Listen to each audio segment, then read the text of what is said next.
Chers amis de la Fondation Charles de Gaulle, très heureux de vous retrouver pour cette deuxième séance de l'année 2023 dans cette belle salle rénovée de la Fondation. Alors aujourd'hui, même si il a fallu accepter la défaite samedi à Dublin, on n'est pas rancunier, on va parler de l'Irlande et des Irlandais. Et on va surtout parler du général de Gaulle et du fameux voyage de juin 69 que tout le monde évidemment, enfin de mai-juin 69, en fait il est parti très longtemps, il est parti 6 semaines, tout le monde a évidemment en mémoire ce voyage mythique et des images extrêmement fortes qui sont gravées à jamais dans les souvenirs de tous ceux qui admirent le général de Gaulle. Et donc on accueille Pierre Joannon qui est arrivé d'ailleurs du Midi, je crois, tout à l'heure. Il a profité de ce qu'il n'y a pas de grève de train ces jours-ci. On est très heureux de l'accueillir. Et on va passer donc une quarantaine de minutes ensemble autour de son livre qu'il vient de rééditer, L'hiver du connétable, avec cette très belle photo évidemment sur la plage, sur la lande irlandaise. Donc livre qui avait été édité, je crois, une première fois dans les années 90 et que vous venez de rééditer chez Regain de Lecture. Petite maison d'édition très dynamique qui a déjà publié d'autres ouvrages consacrés au général de Gaulle. Et c'est donc un voyage, on va suivre de Gaulle, mais c'est un voyage en Irlande, j'allais dire, je ne sais pas si de Gaulle a dit ça, mais enfin dans l'Irlande de toujours, quelque part, et aussi dans l'Irlande d'aujourd'hui, puisque c'est un pays qui, évidemment, aujourd'hui est un pays qui a adhéré à l'Union européenne, enfin à la CE, comme on le disait. Voilà, de Gaulle l'a pas vu, c'est arrivé quelques années après, mais il l'avait évidemment prédit, il l'avait sans doute souhaité, et c'est aujourd'hui un pays qui, fort heureusement, est toujours dans l'Union européenne, à la différence et n'est pas prêt de la quitter, à la différence de son voisin. et on va évidemment un petit peu parler aussi de l'Irlande d'aujourd'hui avec vous, Pierre Joannon, puisque vous êtes un très très grand connaisseur. D'ailleurs, vous avez peut-être la double nationalité française et irlandaise. Vous avez un grand spécialiste de l'Irlande, vous avez mené de front une carrière à la fois d'écrivain, de diplomate, parce que vous avez été consul d'Irlande en France. Vous êtes toujours consul d'Irlande en France, donc vous êtes évidemment, je salue les diplomates qui sont présents dans la salle. Et donc vous avez écrit de nombreux textes, de nombreux ouvrages aussi sur l'histoire de ce beau pays que nous aimons particulièrement ici. Alors, ce que je vous propose peut-être, c'est qu'on parle évidemment de ce voyage du général de Gaulle en Irlande, mais comme on se disait il y a un instant, finalement, votre livre, c'est bien plus que le récit du voyage du général de Gaulle en Irlande. D'abord parce qu'il y a des récits beaucoup plus détaillés, enfin, évidemment, faits par des témoins de toute première main, à commencer par l'amiral Floïc, avec son petit chapeau, comme il disait toujours. Le regretté amiral Floïc, pour ceux qui l'ont connu, le grand monsieur au petit chapeau qui suivait le général de Gaulle quelques pas derrière. Donc on a évidemment les souvenirs de Floïc, on a les souvenirs de Bernard Tricot, il y a eu d'autres souvenirs. Vous avez vous-même recueilli des souvenirs de témoins, je crois l'ambassadeur d'Harcourt, etc. Donc évidemment on va parler de ça, mais je crois que ce qui est très intéressant aussi ce soir, c'est de comprendre pourquoi de Gaulle a voulu aller là-bas, la relation qu'il a eue, finalement, bien avant 1969, la relation très forte qu'il a eue avec ce pays, avec ce peuple qui quelque part lui ressemble tant, et puis de voir aussi un petit peu ce que tout ceci est devenu.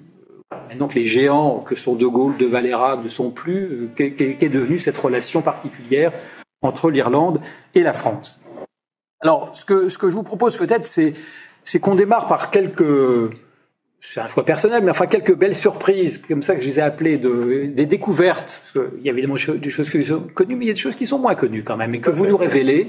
Et je trouve que c'est intéressant d'y passer quelques minutes. Je voudrais qu'on parle notamment de la possibilité qu'aurait eu de Gaulle de devenir conseiller militaire du gouvernement irlandais juste avant la Deuxième Guerre mondiale, qu'on parle de l'ambassadeur Murphy, parce que c'est quand même quelque chose de très très important, et puis des échanges diplomatiques assez nourris qui ont eu lieu tout au long des années 60, très confiants en définitive, entre de Gaulle et les différents dirigeants irlandais, alors que de Gaulle était encore au pouvoir, avant même le voyage de 69. Alors, l'histoire du conseiller militaire, moi j'avoue j'en avais vaguement entendu parler, mais je ne savais pas que les choses étaient allées aussi loin, Pierre Joannon.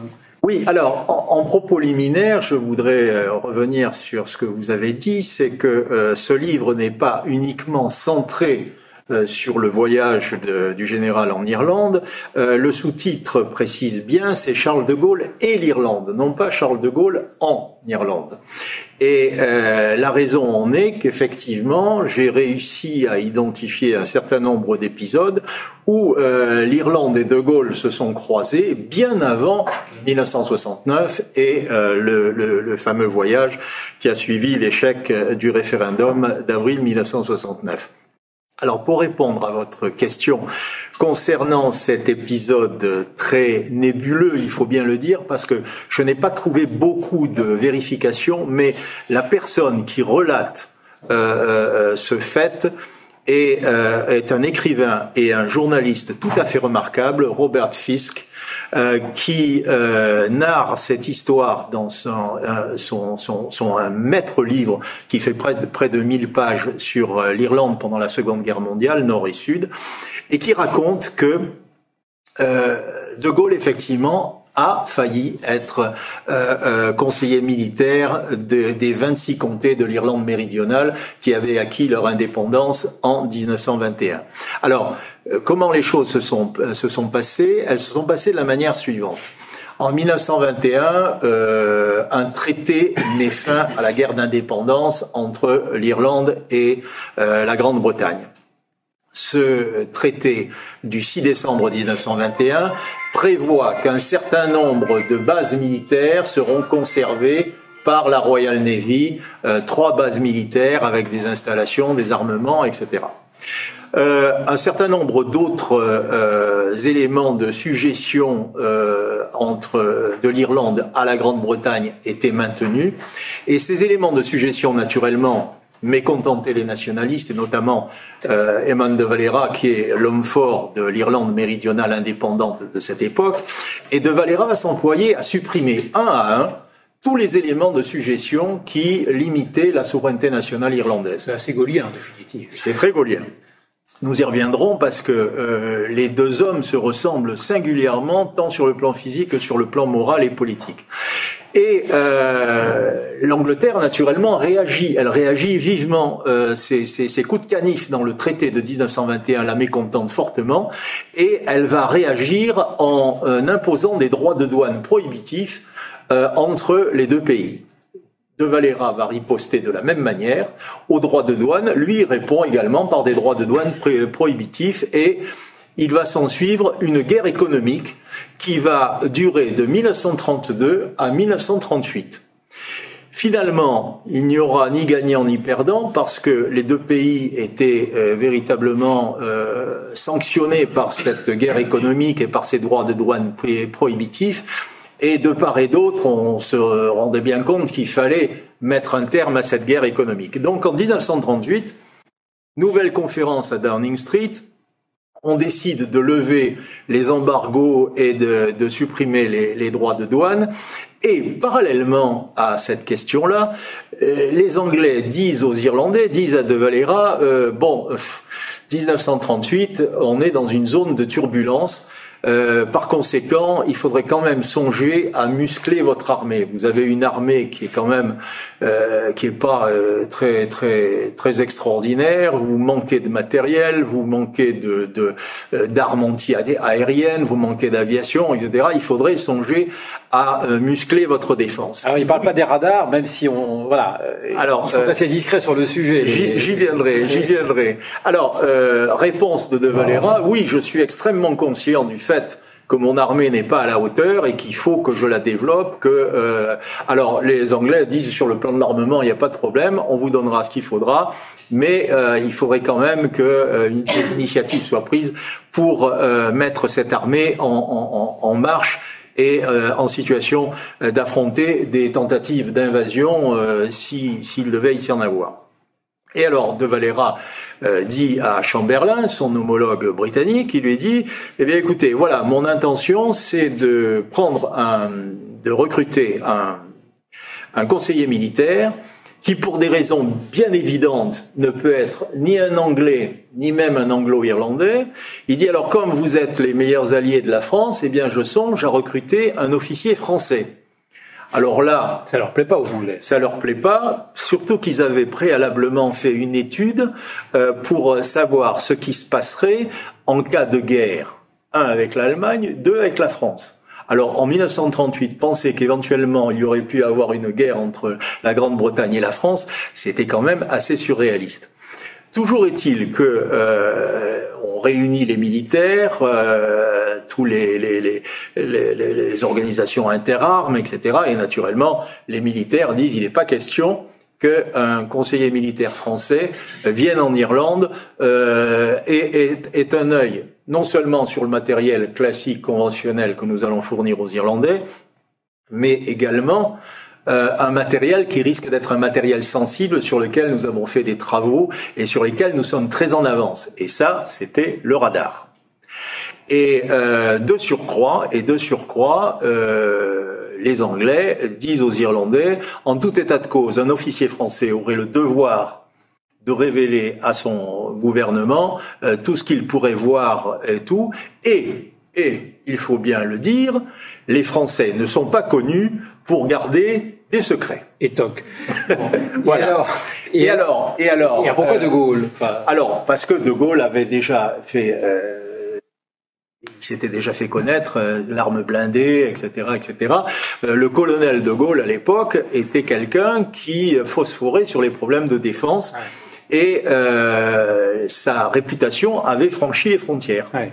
Alors, c'est Robert Fisk, lorsqu'il a préparé sa thèse sur l'Irlande pendant la Deuxième Guerre mondiale, qui a interviewé un certain nombre d'officiers supérieurs irlandais, et ces officiers supérieurs irlandais lui ont certifié que le conseiller militaire français que De Valera avait l'intention de recruter n'était autre que Charles de Gaulle, le colonel Charles de Gaulle. Alors, est-ce qu'on sait si les autorités irlandaises en avaient déjà parlé aux autorités françaises, voire... Non. Voilà. Donc probablement que De Gaulle lui-même n'était pas au courant. Non, il était certainement pas au courant et les Anglais ont torpillé cette initiative. Ouais. Il n'en a pas été question. Ça a été abandonné. Alors après, on arrive à la période de la guerre et la République irlandaise a un ambassadeur auprès du gouvernement. Alors c'est pas encore la République irlandaise. Non, la République irlandaise sera proclamée après la guerre. Après la guerre. C'est l'État libre d'Irlande pour le moment. C'est plus précisément l'Air ou Irlande. Donc l'Air a donc un représentant ayant rang d'ambassadeur. Ah oui, c'était un ambassadeur. Auprès du gouvernement. C'était un ambassadeur. Sean Murphy, oui. Et Murphy il reste en France malgré le changement. Sean Murphy était en poste avant 1940. Bon, la guerre survient, il reste en poste auprès du gouvernement de Vichy, mais il a une particularité, c'est qu'il envoie des dépêches à son gouvernement qui sont nettement gaullistes. Oui, alors ça c'est très intéressant, parce que d'ailleurs on apprend des choses sur la façon dont les diplomates étrangers en poste en France, et notamment à Paris, parce qu'il était peut-être resté à Paris, voient la popularité croissante de De Gaulle, puisqu'il écrit à son gouvernement, mais vous vous rendez pas compte que De Gaulle est très populaire, en particulier à Paris. Mais il faut quand même remarquer une chose, c'est que il écrit ses premières dépêches en 1940, enfin les premières dépêches de la guerre, en 1940, et en 1940, alors que la France vient de prendre une déculottée magistrale, il faut bien le dire, eh bien il dit ne vous faites aucun souci, la France sera dans le camp des vainqueurs et elle se redressera. Écrire cela lorsqu'on est un diplomate en 1940, c'est audacieux. Il avait disons prophétique. Et il n'a cessé tout au long de sa carrière, pendant la guerre, d'envoyer des messages de la même teneur, de la même facture, disant oui, mais la France se redresse dans ses profondeurs. De Gaulle devient de plus en plus populaire dans les deux zones et le sentiment anti-britannique qui avait été très fort au lendemain de Mers-el-Kébir est en train complètement de disparaître et la Grande-Bretagne devient extrêmement populaire et la résistance devient très active. Et alors il a envoyé ses dépêches à Dublin. Et à Dublin, le secrétaire général du ministère des Affaires étrangères, lui, regardait ces dépêches d'un œil extrêmement torve. Parce que trouvait que Pétain, c'était pas si mal. Exactement. C'était un réactionnaire, clérical, qui trouvait que finalement la révolution nationale de Vichy, c'était pas si mal, et que c'était plutôt dans cette direction-là qu'il fallait œuvrer. Et il y a eu un clash. Il y a eu un clash entre l'ambassadeur d'Irlande en France, Sean Murphy, et Walsh, le secrétaire général du ministère des Affaires étrangères. Murphy lui a dit, vous avez peut-être vos canaux d'information, mais moi j'ai les miens, je suis honnête, je dis ce que je vois, je dis ce que j'ai vu, et je ne supporte pas qu'on mette en cause l'honnêteté, la probité et la pertinence de mes analyses. Et qui était le ministre des Affaires étrangères de l'époque, en même temps que le président du Conseil, c'était Eamon de Valera. Donc Eamon de Valera s'est trouvé en situation d'arbitrer entre Murphy, l'ambassadeur en France gaulliste, entre guillemets, et Walsh, le secrétaire général du ministère des Affaires étrangères. Il a laissé Murphy en poste. Et il a opté pour Murphy, il a pris parti pour Murphy, et il l'a laissé naturellement en poste. Il n'a pas été sanctionné par son gouvernement, bien évidemment. Mais alors, il s'est trouvé une circonstance particulière, c'est que une fois que la libération a eu lieu, la politique du Quai d'Orsay a été de demander à tous les gouvernements de rappeler les ambassadeurs qui avaient été en poste auprès de l'État français du maréchal Pétain. Ça a concerné tout le monde. Même ça concernait tout le monde. Même le nonce apostolique. Même le nonce apostolique. Et l'Irlande, naturellement, a reçu une missive comminatoire comme quoi son ambassadeur devait être rappelé. Il y avait peut-être un peu d'excès de zèle. Là. Alors, vous avez, à partir du moment où on disait tous les ambassadeurs, tous les ambassadeurs en poste à Vichy, on les veut plus. Il n'y avait aucune raison particulière de faire une exception pour l'un ou pour l'autre, avec les meilleures raisons du monde. Alors, l'Irlande a pris le taureau par les cornes en disant, écoutez, nous avons toujours respecté la souveraineté de la France, nous ne sommes jamais immiscés dans la politique de la France, notre ambassadeur n'a fait que son devoir. Il n'y a aucune raison de le changer et nous considérerions comme une manœuvre inamicale qui pourrait entraîner les plus grandes répercussions, le rappel de notre ambassadeur, la rupture des relations diplomatiques, etc., etc., si vous remettiez en cause son existence en France en tant que représentant de notre pays, alors qu'il n'a pas démérité. Et l'affaire est venue aux oreilles du général de Gaulle. Alors, on est à l'automne 44. Voilà. Qui l'a informé vraisemblablement à Hervé Alphand, dont le père avait été ambassadeur de France à Dublin. Et certainement, on a dû dire à De Gaulle, écoutez, manque de chance, c'est un des seuls ambassadeurs qui était gaulliste, qui n'a cessé de dire que la résistance triompherait, que vous arriveriez au pouvoir et que la France se redresserait et qu'elle ferait partie des puissances victorieuses. Alors De Gaulle a pris le mors aux dents, lui aussi. Il a appelé Burin des Rosiers. Il a dit vous allez me contacter le Quai d'Orsay et vous allez demander à Georges Bidault, qui était le ministre des Affaires étrangères français, pourquoi il cherche Noise à l'Irlande. Et indépendamment de cela, quels sont les liens qu'il entend que nous établissions avec l'Irlande au lendemain de la guerre. Moyennant quoi, le patron ayant parlé, eh bien, tout est rentré dans l'ordre. Et M. Murphy est resté ambassadeur en 1949 ou 50. Voilà, exactement. Et De Gaulle l'a rencontré à la faveur d'une audience quelconque. Et avec certainement un sourire en coin, il lui a dit, monsieur l'ambassadeur, vous êtes là depuis fort longtemps, depuis avant 1940, me dit-on, donc vous avez pu mesurer l'évolution de notre pays, etc., etc. Ce qui ne manquait pas de sel que lorsqu'on connaît l'arrière-plan de la situation. L'histoire entre De Gaulle et l'Irlande, ça remonte à très loin en arrière, en définitive. Bien sûr. Il y a bien sûr les McCartan, alors ça, c'est pas forcément connu de tout le monde, mais enfin... puisque De Gaulle descend directement de cette famille noble très très ancienne irlandaise, par sa maman, par sa grand-mère, en fait, Madame Delannoy, qui est une fille d'un McCartan, et c'est une épopée. Alors on n'a pas le temps, on va pas. Mais vous y consacrez plusieurs pages. L'épopée héroïque et très romantique des oies sauvages, hein, de cette famille qui résiste. C'est absolument incroyable. On se dit, il y a l'esprit de résistance. Là, il coule dans les veines de Gaulle via notamment les McCartan. Peut-être pas seulement, parce qu'il y a aussi le Jean de Gaulle de la bataille d'Azincourt, mais en tout cas là, il y a quand même quelque chose vraiment qui se transmet incontestablement. Oui. Certainement. Et je dois dire que le fait important de cette filiation, c'est qu'elle était parfaitement documentée en Irlande, mais que De Gaulle ne l'ignorait pas. Il était très au courant de ses ancêtres irlandais, non seulement lui, mais son frère Pierre de Gaulle également. À telle enseigne, c'est que immédiatement après la guerre, en 45 ou 46, Charles de Gaulle et Pierre de Gaulle ont pris contact avec une descendante du clan McCartan, une Madame Philomena O'Hare, en lui établissant que ils avaient des liens de parenté éloignés, etc., etc. Alors, ces McCartan, qui étaient-ils?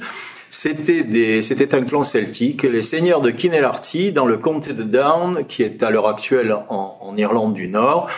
Et ces McCartan avaient naturellement subi des vagues d'envahisseurs qui étaient venus pour s'emparer de leurs terres et les expulser de leur domaine. À chaque génération, les McCartan s'étaient révoltés pour remettre en cause la conquête et la colonisation, et naturellement, à chaque fois... Ils se sont jamais laissés... Ils se sont jamais laissés assimiler. Ils se sont jamais laissés assimiler. Ils ont toujours, à chaque révolte, ils ont pris les armes et ils se sont mis à la tête des troupes rebelles. Ils faisaient même partie, à une certaine époque, du gouvernement de la Confédération irlandaise, qui a été un embryon de gouvernement catholique de l'Irlande rebelle. Mais à chaque fois... la soldatesque anglaise, finalement, avait raison de leur résistance. À telle enseigne, c'est que les derniers McCartan ont été obligés, totalement spoliés, ont été obligés de quitter l'Irlande après le traité de Limerick de 1691, et ils sont venus en France pour continuer le combat dans la brigade irlandaise du roi de France. Et c'est comme ça qu'on en retrouve un, Anthony McCartan, qui s'installe à Valenciennes ou à Lille, je sais plus.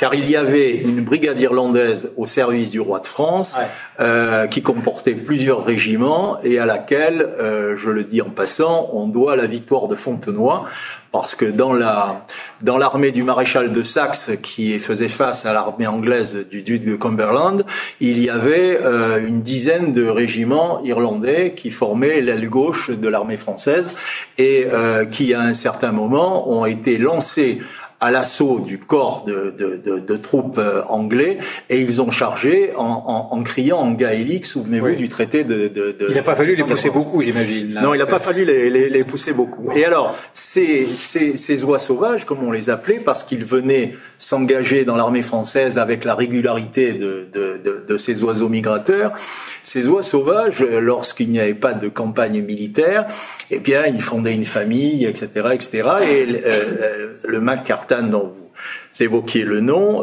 s'est fixé dans le Nord, et de fil en aiguille, il s'est uni à des familles qui ont fini par donner naissance au général de Gaulle en novembre 1890. Alors, on va pas parler non plus de l'oncle Charles de Gaulle, qui d'ailleurs lui descend pas du tout des McCartan, puisque en fait, je disais, c'est par sa maman. Là j'ai retrouvé. Mais l'oncle celte, enfin le barde celte. J'ai retrouvé des traces de cet oncle barde celte, qui se faisait appeler Schgol, qui en fait était fonctionnaire à la préfecture de la Seine, et puis très vite il a eu une maladie très invalidante. Voilà, c'est ça. Il a fait des études de littérature celtique. C'est devenu un celtisant, et c'est devenu encore plus qu'un celtisant, c'est devenu un apôtre de l'union des pays celtiques, du panceltisme avant la lettre. Alors qu'il a jamais mis les pieds en Irlande. Rien du tout. Il avait appris le gallois, il avait appris l'irlandais. Enfin, c'était assez singulier comme. Et il avait même, j'ai réussi à trouver son livre chez les marchands de livres anciens.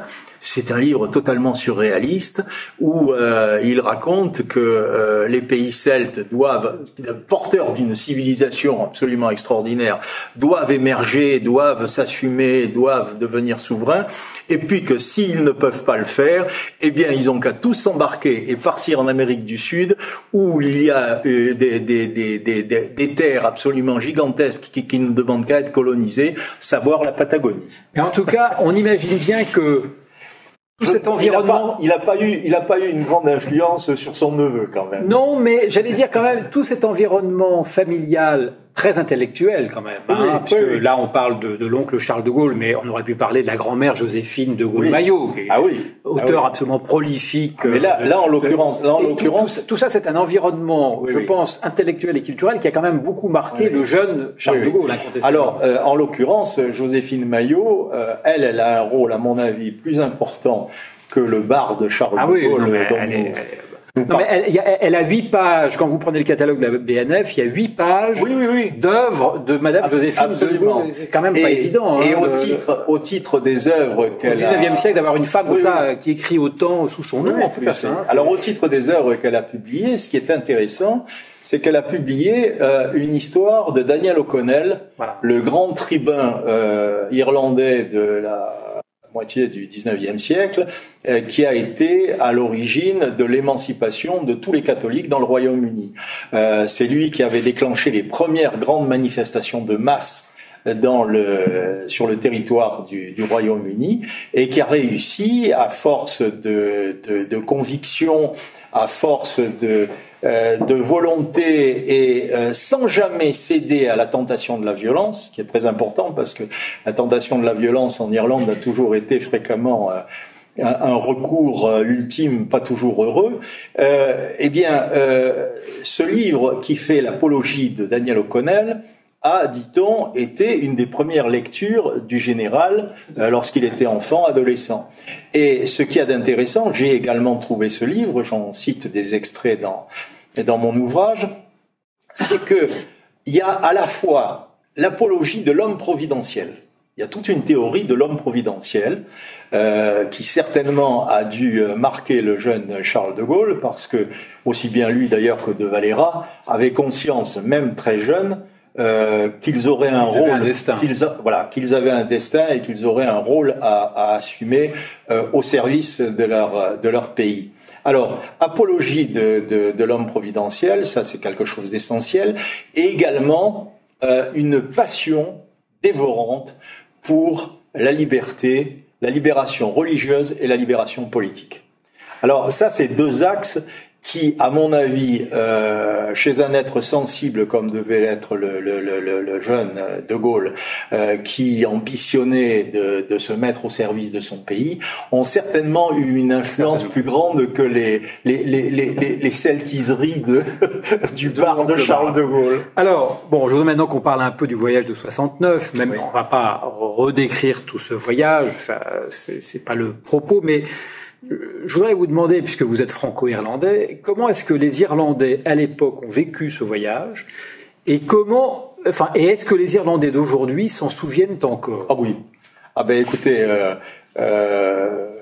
vous avez un article qui a paru fin décembre dans l'Irish Times, écrit d'ailleurs par une journaliste qui est présente dans la salle, et cet article avait pour sujet: est-ce que l'Irlande est plus proche de Paris ou de Berlin? Bon.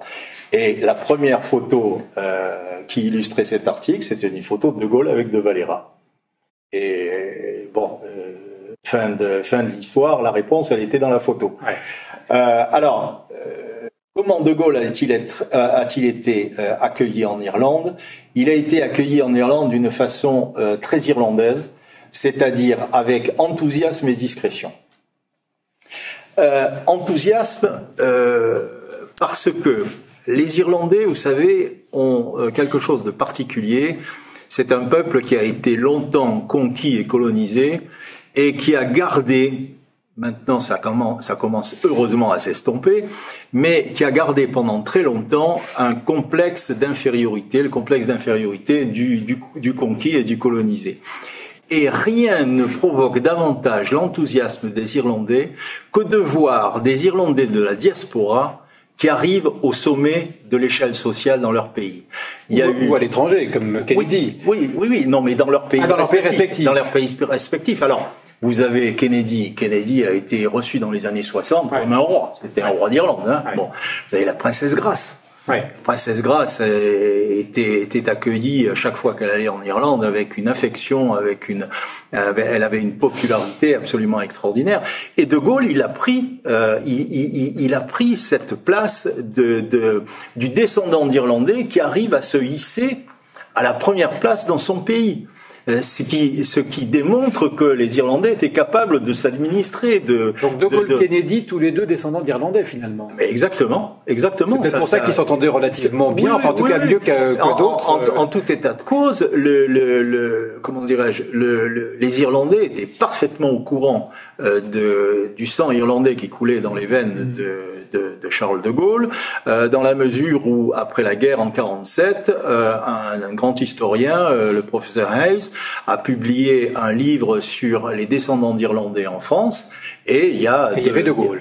Ah oui, bien sûr, il y a les McCartan, tous les McCartan sont là, avec De Gaulle. Alors, je voudrais qu'on parle des jumeaux fabuleux. Oui. Un titre extraordinaire. Oui. Ça, alors, De Gaulle et De Valera. Il n'est pas de moi. Alors, il n'est pas de vous. Oui, il n'est pas de moi, c'est Jean Lacouture. Ouais. Jean Lacouture... qui se trompe un peu, d'ailleurs, vous dites. Oui, oui, parce que Jean Lacouture, justement, a écrit... Et alors ça, c'est archi faux, a écrit que De Gaulle arrivant en Irlande a été considéré par les gouvernants irlandais un peu comme un paquet de dynamite ambulant qui risquait de leur péter à la figure. C'est faux, c'est archi faux. D'ailleurs, Jean Lacouture le dit bien. Je tiens cette information d'un diplomate britannique. Alors bon, il aurait mieux fait d'interroger un diplomate irlandais. Il aurait eu un autre son de cloche. Et moi qui ai dépouillé la presse irlandaise au moment de l'arrivée du général en 69. Le 10 mai. Le 10 mai 69. Eh bien, on voit qu'il y a un véritable enthousiasme. Un des grands journaux, un des grands quotidiens de Dublin a écrit sur toute la surface de sa première page l'appel du sang. Bon, ça alors, parle, ça. Donc De Valera. Alors pourquoi les jumeaux? Parce que c'est vrai qu'il y a une ressemblance physique assez frappante. Quand même. Ils étaient identiques, si je puis dire. Aussi bien sur le plan physique que sur le plan moral et sur le plan politique. Sur le plan physique, ils avaient la même taille, c'était deux espèces de géants. Le regard tourné vers l'intérieur, car ils étaient tous les deux quasi aveugles.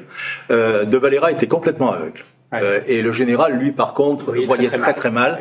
Et il fallait que ça soit le Floïc qui le guide un petit peu lorsqu'il avait à descendre les escaliers, quelque chose comme ça. Donc deux hommes d'une taille identique, le regard tourné vers l'intérieur, le geste mesuré, et deux hommes qui sont sortis des avanies de la politique politicienne pour entrer dans l'histoire. De Valera, lui, il est président de la République. Mais il est encore président pour quelques années. Oui, il a été président jusqu'à 74, je crois, je me souviens plus très exactement. Il est mort en 75, tout état de cause. J'étais à ses obsèques. Mais De Valera était président de la République.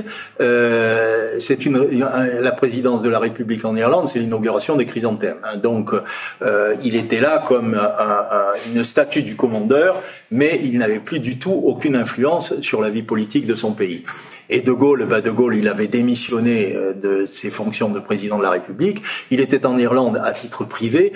Donc, c'était deux hommes qui avaient fait l'histoire, qui incarnaient l'histoire, mais qui étaient sortis de l'histoire. Voilà. Alors ça, c'est une ressemblance qui me paraît tout à fait édifiante, mais cette ressemblance ne s'arrête pas là. Il y a une espèce de symétrie dans leur carrière politique. D'abord, ce sont deux hommes qui sont nés au 19e siècle. De Valera, 1882, je crois. 1882. Vous avez bien lu, je vous fais... J'ai lu votre livre. Et De Gaulle, 1890. Bon. Ce sont deux hommes qui ont eu, et l'un et l'autre, je le disais tout à l'heure, la volonté de servir leur pays d'une façon distinguée, non pas ils avaient selon les mots du général de Gaulle, l'impression qu'ils seraient appelés, et l'un et l'autre, à signaler service à leur pays respectif. Donc ça, c'est quand même important. Ils émergent tous les deux pendant la Première Guerre mondiale en tant que militaires, et l'un et l'autre, parce que De Gaulle, naturellement, est soldat, il se bat pendant la Première Guerre mondiale. De Valera, lui, revêt l'uniforme, mais l'uniforme d'une armée rebelle. C'est-à-dire qu'il est le dernier commandant de l'insurrection de Pâques 1916 à déposer les armes devant les Anglais. Alors, tous les deux sont envoyés en prison. Il aurait dû être fusillé. Mais il n'a pas été. Alors, on a dit ce qui n'est pas complètement vérifié, mais qui est plausible, mais là je ne m'aventurerai pas, on a dit que ce sont les Américains qui ont fait pression sur les Anglais parce que De Valera était né à New York. Donc, il était techniquement citoyen américain. Ouais. Donc, et donc, il est prisonnier à partir de 1916. Alors, il est prisonnier à partir de 1916. De Gaulle est prisonnier. Et De Gaulle est circonstances complètement différentes. Et ils essayent tous les deux de s'évader. Ouais. Alors, De Gaulle, il fait 4 tentatives, moyennant cours ou 5, et il est envoyé au camp d'Ingolstadt. Exactement. Bon. Et De Valera, lui, a plus de chance. Il est incarcéré à la prison de Lincoln, et grâce à Michael Collins, il est libéré, il est exfiltré du territoire britannique et il est envoyé aux États-Unis où il va parcourir les États-Unis d'est en ouest et du sud au nord pour conquérir l'opinion irlando-américaine et l'opinion américaine en général pour le soutien de la guerre d'indépendance qui est livrée à cette époque-là, entre 1919 et 1921, aux troupes et aux supplétifs britanniques. Donc, là-dessus, ils arrivent au pouvoir, tous les deux dans le droit fil d'un mouvement de libération, puisque De Valera arrive au pouvoir après la guerre d'indépendance. Bon, et De Gaulle arrive au pouvoir après la libération. Il y a également dans la manière de combattre pendant cette période-là, c'est-à-dire l'IRA, la vieille IRA, comme on dit, de la guerre d'indépendance et la résistance, il y a des auteurs anglais, notamment un grand spécialiste du SOE, le Special Operation Executive, qui a publié non pas une théorie, je pense que c'est un travail extrêmement pertinent, qui dit que les premiers organisateurs du SOE britannique qui était chargé d'épauler la résistance et de créer des réseaux en France occupée et dans toute l'Europe occupée, s'était inspiré du combat des Irlandais entre 1919 et 1921. Et que c'est l'application des recettes irlandaises qui étaient dirigées à l'époque contre eux qui leur a servi à acclimater et à organiser tous les réseaux du SOE pendant la guerre. Donc ça, c'est encore une... Alors, bon, et puis on pourrait continuer. Ils perdent le pouvoir tous les deux au lendemain de la guerre. Ils s'en vont sans renacler. Oui, c'est ça, parce que De Valera perd le pouvoir, il perd les élections. Oui. Ça n'est que longtemps après qu'il revient comme président de la République. Exactement, oui. Non, mais il revient après comme président du Conseil, comme Premier ministre. Premier ministre. Et ensuite comme président de la République. Et puis alors, il y a quelque chose qui est tout à fait extraordinaire à mes yeux, c'est que De Valera et De Gaulle étaient deux hommes traditionnels. Ils avaient tous les deux la foi. Sur le plan politique, ils ont été obligés de mettre leur mouchoir sur la foi. De Gaulle parce que la France est un pays laïque. De Valera parce que lorsqu'il a préparé sa constitution de 1937, qui est toujours en vigueur à l'heure actuelle, il avait dit l'Église catholique est l'Église de la majorité des habitants de l'Irlande, mais à égalité, d'égal statut, nous reconnaissons également l'existence des églises protestantes et du culte israélite. Donc, il y avait une neutralité qui était une neutralité. L'Irlande n'était pas un État clérical, mais on peut dire quand même que c'était un État confessionnel. Alors, ça c'est une chose qui est intéressante. Et ce sont ces deux hommes traditionnels, des hommes de foi, des hommes enracinés dans le pays, etc. Ce sont des hommes traditionnels qui ont révolutionné leur pays. Et la même année, car en 1958, De Gaulle revient au pouvoir et lance la France sur la voie d'une industrialisation comme elle ne l'avait pas connue depuis fort longtemps. Et De Valera, en 58, fait faire un travail, un audit, on dirait au jour d'aujourd'hui, sur la situation économique de l'Irlande. Cet audit est très sévère sur la politique protectionniste, sur l'absence de développement industriel, sur la stagnation agricole, etc., etc. Et un certain nombre de hauts fonctionnaires disent, voilà, il faut développer notre industrie, il faut rationaliser, moderniser notre agriculture, et il faut faire appel aux capitaux étrangers. Alors, ça nous amène à l'adhésion à l'Europe. Dont on fête cette année les 50 ans. Mais je voulais souligner ça parce que c'est assez paradoxal et intéressant de voir que ce sont des hommes traditionnels qui ont révolutionné l'avenir de leur pays. Ils étaient visionnaires et ils avaient une ambition pour leur pays. Alors, l'adhésion à l'Europe, ce que vous expliquez bien dans le livre, c'est que c'est un sujet qui est ouvert finalement assez tôt, alors probablement d'ailleurs à partir de cette période que vous venez d'évoquer, mais il y a évidemment le Royaume-Uni, quelque part qui fait écran, entre le continent et l'Irlande, et tant que le Royaume-Uni ne peut pas rentrer dans l'Europe, c'est difficile pour l'Irlande de prétendre à en faire partie. Et évidemment, De Gaulle s'oppose à deux reprises à l'entrée du Royaume-Uni, 63, 67, on connaît ça. Et donc à chaque fois, évidemment, ça, par ricochet, quelque part, ça empêche l'Irlande d'entrer. Mais De Gaulle se dit favorable à différentes reprises, vous le dites, des entretiens qu'il a avec les premiers ministres successifs, et il le redit, alors là, plus explicitement. À Perfit. Alors, il le dit à Perfit, évidemment, que n'a-t-il dit à Perfit? Arnaud pourrait nous en dire davantage tout à l'heure, mais il le redit de façon très explicite et publiquement lors de ce fameux voyage, puisque quand il rencontre aussi bien le président de Valera que le premier ministre Lynch. Cette histoire de neutralité, donc De Gaulle avait bien compris mais cependant, il a quand même prévu que ça allait se faire tôt ou tard. Ça veut dire aussi quelque part qu'il anticipait que la France admettrait aussi le Royaume-Uni dans l'Europe après son départ. Bien sûr. Écoutez, De Gaulle, dans les années 60, s'oppose donc à l'entrée de l'Irlande dans la CE, de l'Angleterre.